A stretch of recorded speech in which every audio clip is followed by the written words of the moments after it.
श्री राम भाइयों। आज के इस वीडियो में हम बात करने वाले हैं राहुल गांधी की भारत जोड़ो यात्रा के बारे में। यार, मुझे एक चीज़ समझ में नहीं आ रही। ये भारत तोड़ने वाले ही भारत जोड़ो यात्रा कर रहे हैं, इसका मतलब क्या है? इसके पूरे परिवार ने भारत को हमेशा तोड़ा है। पाकिस्तान किसने बनाया? जवाहरलाल नेहरू और महात्मा गांधी ने मिलकर। इंदिरा गांधी ने इमरजेंसी लगाई, क्यों? क्योंकि उसे सत्ता चाहिए थी। उसने संजय गांधी को मरवा दिया, क्यों? क्योंकि वो उसके सत्ता के आड़े आ रहा था और उसका खुद का वर्चस्व बन रहा था, इसलिए उसे मरवा दिया गया प्लेन एक्सीडेंट में। और आज ये भारत जोड़ने की बातें कर रहे हैं। कांग्रेस ने हमेशा अपने कार्यकाल में भारत के टुकड़े ही किए हैं। चाहे आप कहीं पर भी देख लो, चाहे जाति के आधार पर हो, चाहे मुसलमानों के वोट बैंक के लिए हो, इन्होंने हिंदुओं को हमेशा बांट के रखा। मुसलमानों के वोट बैंक के लिए इन्होंने हिंदुओं पर हमेशा अत्याचार किए। आपको याद नहीं है, इन्होंने गोलियां चलाई थी दिल्ली में गोसेवकों के ऊपर। तभी श्राप दिया था ना एक साधु ने इंदिरा गांधी को कि उसी दिन बच बारिश के दिन ही इनकी मौत हुई है। चाहे आप राजीव गांधी की देख लो, चाहे आप इंदिरा गांधी की खुद की देख लो। फिर आई है सोनिया गांधी, जो राजीव गांधी की बीवी। इसने तो भाई पूछो ही मत। चाणक्य ने एक बात सही कही थी कि विदेशी स्त्री से उत्पन्न संतान कभी भी देश हित में काम नहीं कर सकती या देशभक्त नहीं हो सकती। और ये बात सत्य साबित हो रही है। आप मानो या ना मानो, ये बंदा कभी भी देश हित में काम नहीं कर सकता है, राहुल गांधी। ये हमेशा चाइना और पाकिस्तान का समर्थन करता है। ये क्या करता है? इसका पूरा परिवार करता है। इंदिरा गांधी ने भी किया है, सोनिया गांधी ने भी किया है, राजीव गांधी ने भी किया है। इन्होंने तो बंटाधारी किया है देश का। सबसे बड़ा तो इनका वो जवाहरलाल नेहरू था, जिसने पूरे देश को बेच खाया।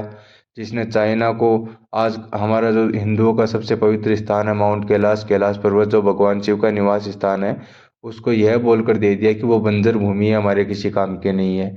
विट्टो पावर चाइना को दे दी जो भारत को मिल रही थी। भैया, भारत तोड़ने के काम नहीं तो क्या जोड़ने के काम थे? और आज ये नौटंकी कर रहे हैं, जब देश के अंदर सब कुछ सही चल रहा है, जब देश में सारे काम अच्छे हो रहे हैं, जब देश विकास की गति पकड़ रहा है, तब ये कह रहे हैं कि हम भारत जोड़ेंगे। अरे कौन सा भारत जोड़ रहे हो तुम? तुम्हारे चमचे हैं जो तुम्हारे तलवे चाटते हैं, तुम उनको जोड़ो, उन्हीं के तुम काम करते हो और क्या करते हो। राजस्थान में देख लो, ये अशोक गहलोत जब से मुख्यमंत्री बना, इसने एक ही काम किया है कि सोनिया गांधी को पैसे भेजो और कोई काम नहीं है। भाई, राजस्थान में इस समय के ऊपर बिजली नामात्र की भी नहीं देता है ये बंदा। सारी पता नहीं बिजली भी इसको सोनिया गांधी के वहीं पे भेजता है गए। नामात्र की बिजली नहीं है। इतनी धांधली हो रही है। हर पेपर लीक हो रहा है राजस्थान में। बच्चों के भविष्य के साथ खिलवाड़ हो रहा है। क्यों भाई? वो बच्चे क्यों पढ़ाई कर रहे हैं? नौकरी लगने के लिए। और तुम नौकरी का झांसा देकर उनके साथ खिलवाड़ कर रहे हो, पेपर लीक करवा रहे हो।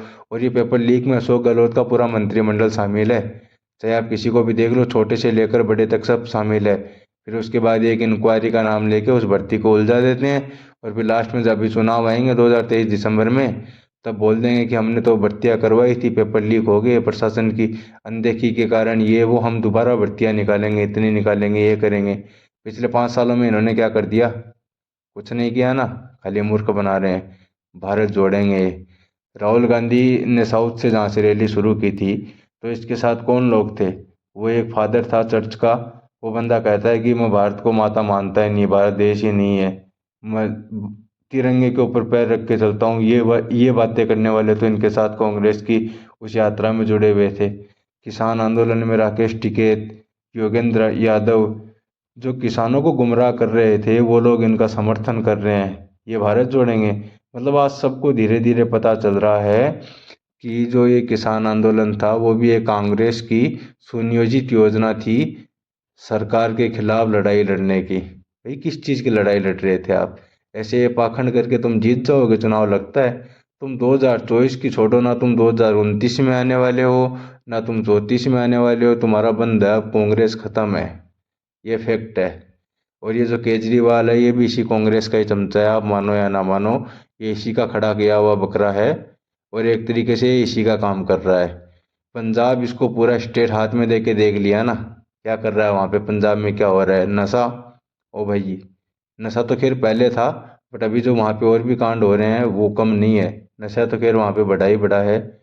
भारत जोड़ेंगे, कौन सी भारत जोड़ो यात्रा भाई, मुझे तो समझ में नहीं आ रही है इनकी। कहाँ से पैसा आ रहा है? ऐसे तो कह रहे हैं कि बेरोजगारी है, ये है, वो पैसा नहीं है, ये नहीं है, वो नहीं है। भारत जोड़ो यात्रा में कहाँ से पैसा आ रहा है? ये सारा खालिस्तानियों का पैसा है। जो पंजाब से जो किसान आंदोलन में जो कनाडा वाले खालिस्तानियों ने जो पैसा भेजा था ना, ये वही पैसा अब भी यहीं पर भारत जोड़ो यात्रा में भी वही काम में आ रहा है। ये योगेंद्र यादव कितना किसान आंदोलन में उछल रहा था, अभी राहुल गांधी के साथ है स्टार्टिंग से। तो आप खुद अंदाज़ा लगा लो कि ये सारे काम कैसे हो रहे हैं। सब मिले हुए हैं, एक ही थैली के चट्टे बट्टे हैं।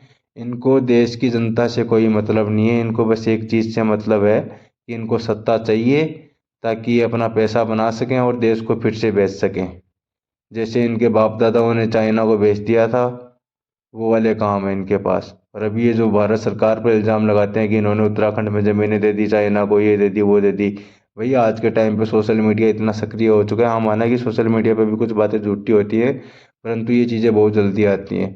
तो सैनिकों के बनाए हुए वीडियोज़ हैं चाइनीज़ आर्मी को कोडते हुए, वो जनता ने देखे हैं और जनता सब समझती है कि तुम लोग कैसे जनता को मूर्ख बना रहे हो। तो ये सारे अपने पाखंडी अभियान ना छोड़ दो, क्योंकि जनता अब समझदार हो गई और जनता अच्छे से जानती है कि तुम लोग खाली पागल बनाने का काम करते हो और कुछ नहीं है।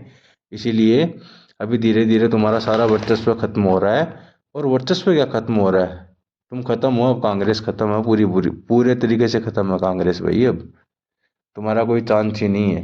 तुम ये राजस्थान और छत्तीसगढ़ के पीछे जो तुम्हारी दो जगह सरकार है, इनके ऊपर भाग रहे हो ना। राजस्थान में इस बार गायब है। और लिख के ले लो, 2023 के चुनाव में राजस्थान में बहुत बुरी तरह से हारने वाली है कांग्रेस। बीजेपी आएगी, पूर्ण बहुमत से आएगी राजस्थान में, कोई रोक ही नहीं सकता।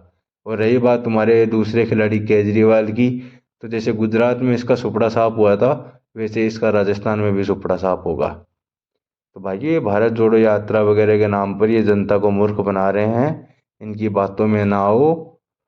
और है ना, देश के भविष्य के लिए काम करो, देश के हित में काम करो। इन कांग्रेसी चमचों की बातों में मत आया करो। थोड़ा देश हित में ध्यान दिया करो। सबको काम देखो सबके होते हैं, बट देश हमारे लिए महत्वपूर्ण होना चाहिए। सबसे पहली प्रायोरिटी हमारी देश होना चाहिए। जय हिंद, जय भारत, जय राजस्थान, जय श्री राम।